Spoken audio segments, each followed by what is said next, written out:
Welcome back. You're watching The Agenda. Now, the city of Johannesburg has allegedly awarded a 149 million contract grant to Nigerian-linked company Korone Engineering for the rehabilitation of Lilian Ngoyi Street. Now, this follows a deadly explosion in July of 2023 that killed 15 people and left several injured. Korone Engineering takes over from Step Up Engineering, which was dismissed after issues with documents and a tax clearance. Now, the rehabilitation project is set to complete phase 1 by August of 2025, that is this year, and phase 2 by August of 2026 next year. We now welcome in studio Joburg Transport MMC Kenny Kunene, who joins us now. MMC, thank you so much for your time. I can imagine it's been a very busy morning for you on this front. Thank you for having me. Indeed, it's been busy. Yeah, so let's start with a progress report or a progress update. How far are we on getting all of this sorted out, particularly when we look at this project? Yes, Step Up was not terminated because of tax clearance issues, because the process of appointing a company at GRA is quite intense. When the contradictions happened between GRA and Step Up and GRA terminated, I stepped in because Step Up went to court. And I understand that for as long as there's a court process, Lilian Ngoyi can be fixed. I stepped up and then I brought them together and they found each other. And that is why we're now able to appoint another company, or GRA was able to appoint another company. Which is Korone Engineering, which has already started the work. So the work will be done by August, end of August 2025. That means Lilian Ngoyi will be drivable. People will be able to drive. All right. Then the second phase is more of cosmetics, to extend the pathways to make them look beautiful as part of the inner city rejuvenation project that we will be embarking on a continuous basis. I don't know what your assessment would be, but at face value for people that are watching this unfold right now, this might also be raising questions around the adjudication process itself, in terms of, was due diligence done to ensure that the people that are being put in place would first of all be able to do the job, but also to be able to raise those red flags at the time when it came to see that perhaps they're not being able to execute their duties properly and were not able to deliver on what was expected from them. What do you say on this front? Due diligence is always done. Companies supply documents that prove that they've got technical capacity and financial capacity. The contradictions that happened were from both sides. So it was not the incapacity of Step Up, but it was both sides. We have financial challenges in the city. We could not pay on time. They lost project managers and so on and so on. There were delays due to city power cables that were there. Who must attend to that? City power wants to do it. GRA, Step Up wants to do it. So there were a lot of contradictions, both technically and from a process point of view. But in as much as process is concerned of appointee, GRA's process is solid. But why, after so much money was already spent on this project? I mean, the EFF leader, Julius Malema, labeled you as lazy and incompetent for a blunder that saw public funds being mismanaged in a way. What would your response be to that, particularly when you look at the money that has been spent thus far and the project that still awaits moving forward on this? The money that has been spent is for work that has been done. Work was done by Step Up. And so it's not like money was spent and nothing was done. Julius Malema is as ignorant as most people on Twitter. And let me deal with the lies that are on Twitter, of which Julius is guilty of those lies also. He said in the video that you are speaking about that I appointed a Zimbabwean company. Now, I don't appoint companies. There is a narrative that I appointed a Nigerian company, which is Korone Engineering, that is currently doing the work. Now, when you look at MFMA, and give me an opportunity to read it to you and the viewers. MFMA, it's a Municipal Finance Management Act of Act 56 of 2003, subsection 117 to 119. It says, Councillors are barred from serving on municipal tender committees. Barred meaning prevented, stopped, not allowed.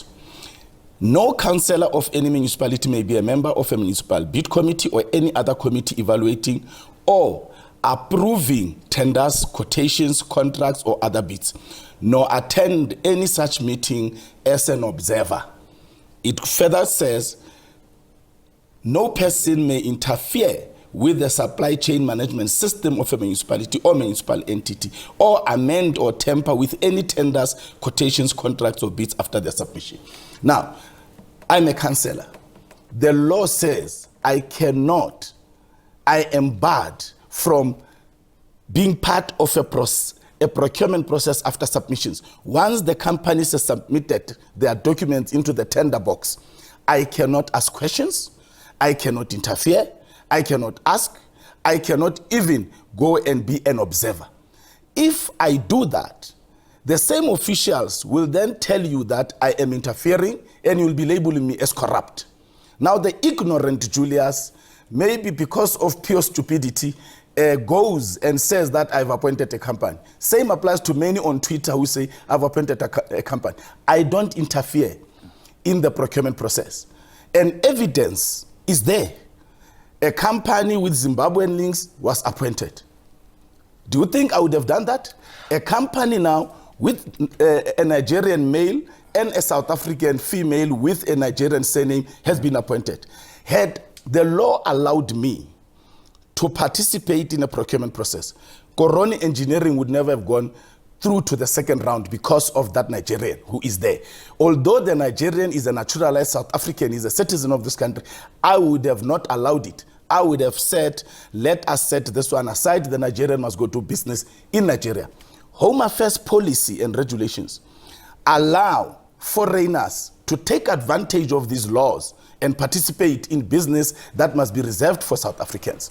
That is why, as the Patriotic Alliance, we are in politics so that we can be able to take over Home Affairs, but also take over the country so that we can put limitations to the role of foreigners in our country. And there were a lot of issues on the operational front, because after an investigation, it was also alleged that the bidders also used fake permanent residence identity documents and had no tax clearance. What's the veracity of these allegations? Twitter will say fake things to smear a politician. Let me give you the process of... So this was all to smear you? Yes, to portray me as being incompetent, when I don't even get into that process. But let me give you the process of JRA. When the companies submit, there's an adjudication committee. There's an evaluating committee. Once these committees have done the SCM process, supply chain process, then they hand over the report to internal auditors. Internal auditors will then go through their process, verify that everything is above board, verify the documents supplied by the companies. Then they hand over to external auditors. JRA is the only entity that does that. Hand over to external auditors. They verify. Then it goes to probity, which is a legal process that is done by lawyers. Once all those committees, those reports are put together and they all say everything is above board, only then does the company get appointed. So are you telling me auditors and lawyers will miss that a company does not have a tax clearance? So that was a lie. So there are lots of lies that are being peddled. The same lie that Patriotic Alliance has put a board. Therefore, I instruct the board who must be appointed to do contracts. The board does not get involved in the procurement process. So you've got a bunch of people on Twitter who, out of anger and hatred, ignorance and pure stupidity, including Julius Malema, would then go and say things that are untrue, just to smear me as a politician. I am a hard worker and I have delivered for the residents of Johannesburg, and in due course I will I will have a press conference where I will deal with what I have done for the city. Here's the thing, part of us having this conversation is that you are able to also give us clarity on some of the reports that have been laid bare on the social media platforms, and as well as other platforms as well as the conversations that have been had on this project. So let's talk about the new projections in terms of in terms of the work that still needs to be done at this point in time, but most importantly, what would the cost implications be? Does the cost still remain the same? Yes, the company has been appointed on a 194 million project. We had a press conference with the mayor. I joined the mayor on his press conference last week, and we held a press conference on site.